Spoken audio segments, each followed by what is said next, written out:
हैं जी। आज 26 जुलाई 2024 जुम्मे के बाद जो जलसा की इफ्तिताही कार्रवाई होती है जिसमें परचम लहराया जाता है, फ्लैग उस मुल्क का जहां प्रोग्राम हो रहा होता है और फिर जमात का, तो अभी हजूर थोड़ी देर बाद तशरीफ़ लाएंगे। तो ये वो लोग हैं जो हुजूर की एक झलक देखने के लिए दीवाने हैं। सब हर तरफ लोग इकट्ठे हैं और काफ़ी देर से खड़े हुए इंतज़ार कर रहे हैं।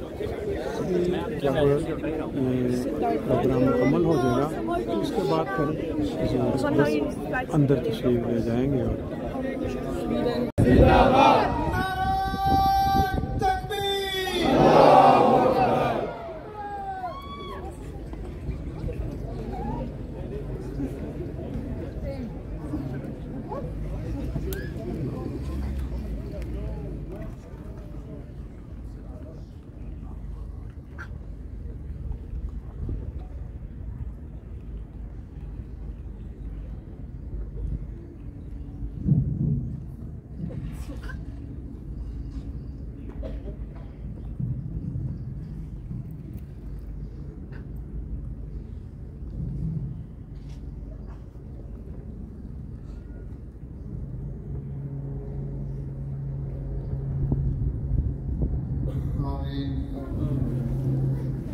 खलीफतुल